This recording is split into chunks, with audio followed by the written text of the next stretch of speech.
What would you do if a stray dog started following you and refused to leave? Would you ignore it, or would you stop to see why? That's exactly what happened to Officer Logan. After a long, exhausting shift, all he wanted was to go home. But as he walked down the empty streets, a scruffy little dog trailed behind him, step for step. At first, he thought it was just another stray until he noticed the desperate look in its eyes. And when he reached down to check its collar, he found something Chilinga crumpled note hidden inside. Before we continue, tell us where in the world you're watching from. And if you love these stories, make sure to hit subscribe because tomorrow's episode is absolutely mind-blowing. Now, let's dive in.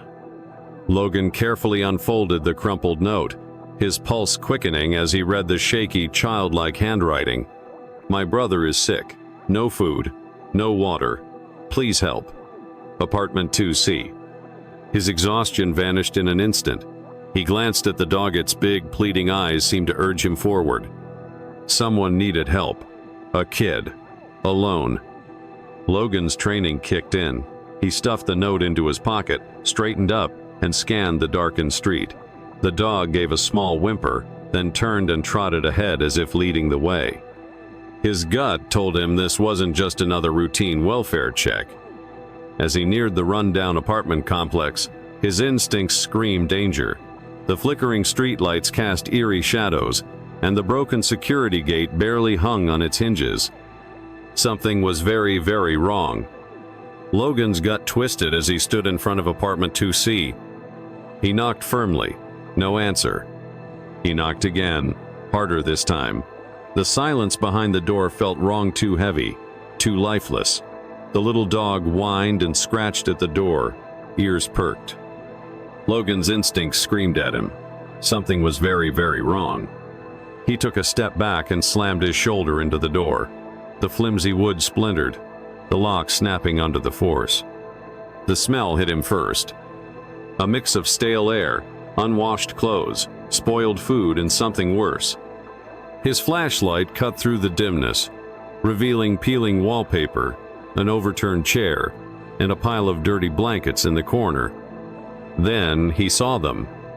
A frail boy, no older than 8, sat curled up against the wall, his arms wrapped protectively around a baby. Logan's breath caught. The boy wasn't just thin, he was starving. His cheeks were hollow, his clothes oversized and dirty. His cracked lips trembled as he clutched the baby tighter, shielding him from a danger only he understood. The infant lay frighteningly still, save for the faint rise and fall of his tiny chest. His skin was flushed, his tiny fists barely moving. Sick, weak, Logan could see it immediately. The boy didn't cry. He didn't speak.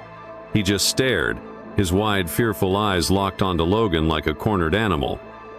Logan slowly knelt, lowering his voice. "Hey kid, I'm Officer Logan. I'm here to help." The boy shrank back, his whole body tensing, shaking. How long had they been alone? How long had this child fought to survive with nothing but hope and desperation? Logan's chest tightened. He had to get them out now. Logan's training told him to assess the situation, but his heart screamed, "Move now." The baby's breathing was too shallow, his skin pale and clammy. The older boy, his brother, no doubt held him so tightly it was like he thought letting go would make him disappear. Logan spoke softly. "Hey buddy, your brother needs a doctor. We have to go, okay?" The boy flinched, his grip tightening. Mistrust, fear. He'd been alone too long. Logan took a deep breath, his voice steady. "I promise, I won't let anything bad happen." For a second, nothing. Then, finally, slow, hesitant nod. That was all Logan needed. He scooped the baby into his arms, surprised at how light he was. Malnourished, weak. The boy clung to Logan's jacket as if it was the only thing keeping him grounded. The little dog barked once, then bolted ahead, leading them down the crumbling staircase. Outside, Logan radioed for an ambulance, his pulse hammering. Sirens wailed in the distance. The boy's tiny fingers twisted into Logan's sleeve, his breath shaky. "You're safe now. Logan murmured. But as he looked down at the frail baby in his arms, he knew this fight wasn't over. At the hospital, Logan sat beside Liam in the waiting area, his knee bouncing anxiously. He had seen neglect before. He had seen kids abandoned. But something about this case, about this boy, hit different. Liam sat stiffly in the chair, his small hands balled into fists in his lap. His clothes hung off his thin frame, and his sneakers, too big, too worn, had holes in the toes. How long had he been surviving like this? Logan took a slow breath. "What's your name, buddy?" The boy hesitated, his lips barely moving. "Liam." Logan nodded, keeping his voice gentle. "And your brother?" "Eli." "The baby, the one who had barely been breathing when Logan found them." Logan clenched his jaw. "Where are your parents, Liam?" Liam's small shoulders hunched, as if bracing for something. He swallowed hard. His voice was a whisper. "They left." Logan felt something hot and angry curl in his chest. "When?" Liam stared at the floor. "A few weeks ago," he mumbled. "They said they'd come back." But his voice broke. He sucked in a shaky breath, blinking fast. But they never did. Weeks. This child, this 8-year-old, had been alone, taking care of a sick baby for weeks, with no food, no water, no one to turn to. Logan's fists tightened. No kid should ever have to bear that. "Did they leave you anything?" he asked carefully. Liam shook his head. "Just a note." His voice was hollow. "They said they'd find help, that I had to stay strong." Logan exhaled sharply. "Stay strong?" They hadn't gone to find help. They had abandoned them. Logan leaned forward, placing a steady hand on Liam's shoulder. "You don't have to do this alone anymore." For a long moment, Liam didn't move. But then, so slowly, his tiny fingers uncurled from his fists. He wasn't sure if he believed Logan yet, but for the first time in weeks, he wanted to. Logan never planned on taking care of 2 kids, but after that night, there was no way he was letting them go back to an uncertain fate. Liam and baby Eli were placed in emergency foster care, but it didn't sit right with Logan. The thought of them in some stranger's home, scared and alone, gnawed at him. So, after some late-night calls and paperwork, he did something that surprised even himself. He took them home. His apartment wasn't exactly child-friendly, but he made do. A crib in his spare room for Eli, a makeshift bed on the couch for Liam. The first night, Liam barely spoke, just sat with his arms wrapped around the little dog buddy as Logan started calling him. The next morning, Logan attempted breakfast. It did not go well. Smoke detectors blared as Logan waved a towel frantically over the burned pancakes. Liam covered his face, but not before Logan saw a small smile. "I hope you don't cook like this every day," Liam muttered. Logan sighed. "Not usually, but I had to impress my new roommates." Liam shook his head, biting back a grin. Buddy wagged his tail, happily gobbling the ruined pancakes. For the first time, Logan heard Liam laugh. It had been weeks since Liam and Eli had come to live with Logan. Liam was still quiet, still guarded, but little by little, he was opening up. He no longer flinched at sudden noises. He even started setting the table without being asked. Then, one afternoon, she showed up. A knock at the door. Logan opened it to see a woman, disheveled, hollow-eyed, unsteady. "Where are my kids?" she demanded, her voice cracking. "2 came back for them." Liam froze. His face went blank, but his hands curled into fists. Logan stepped between them. "You left them," he said, his voice firm. "For weeks. No food, no water." Tears welled in her eyes. "I was trying to fix things," she whispered. "I didn't mean to." Liam's voice, small but strong, cut through the moment. "You weren't coming back." She flinched. Liam stared at her, then slowly stepped behind Logan. That was all Logan needed to see. He turned back to her. "You need to leave." Her lips parted as if to argue, but then she just turned and walked away. Liam didn't say anything that night, but at bedtime, he whispered, She wasn't going to stay, was she? Logan swallowed hard. No, buddy, she wasn't. After Liam's mother left for the last time, Logan sat alone in his truck, gripping the steering wheel so hard his knuckles turned white. He wasn't angry. He wasn't even surprised. He was just tired. Tired of seeing kids like Liam and Eli left behind. Tired of watching children carry burdens far heavier than they should. Tired of the world failing them over and over again. And yet Liam still hoped. Even after everything, there was a part of Liam that still waited for someone to prove him wrong, to show him that not every adult disappeared, that not every promise was empty. Logan took a slow breath, glancing at the paperwork sitting on the passenger seat. Adoption petition. It wasn't a question anymore, it was a promise. That night, Logan placed the papers in front of Liam at the kitchen table. I've been thinking, Logan started, keeping his voice steady. What if we made this official? Liam hesitated.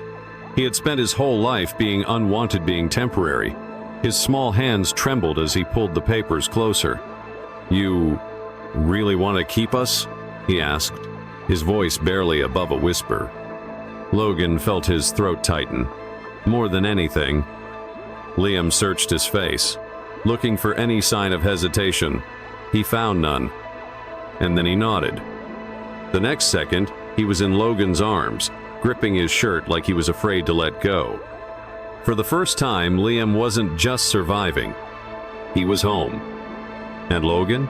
He finally understood what family really meant.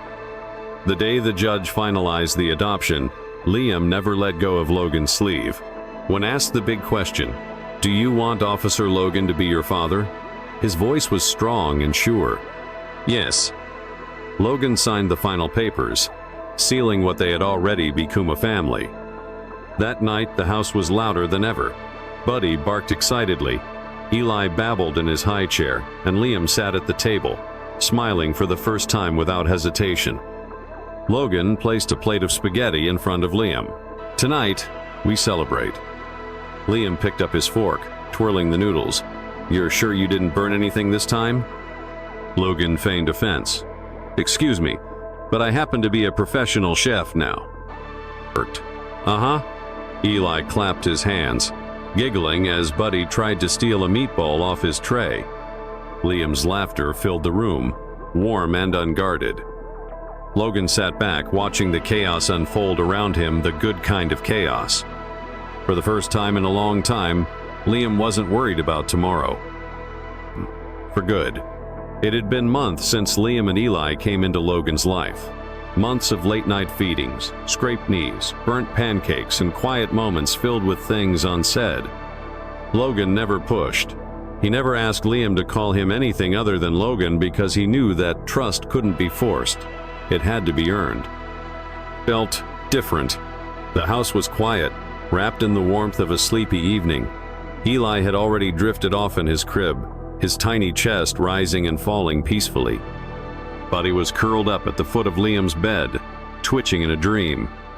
Logan tucked Liam in, smoothing the blanket over his shoulders. Routine, familiar, safe. Good night, buddy, Logan said softly, standing up. Then, just as he reached the door, Dad? The word was small, hesitant, as if it had been sitting in Liam's throat for weeks, maybe longer. Logan froze. The air between them felt suddenly thick, like time itself had stopped. Slowly, he turned around. Liam was staring at the ceiling, his fingers clenched into the fabric of his blanket. He looked like he wanted to take it back, like the weight of that single word was too much. Logan swallowed hard. His voice was softer now. Yeah? Liam exhaled shakily, his grip loosening. There was a long pause, a moment of quiet understanding before he finally whispered, "Good night, Dad."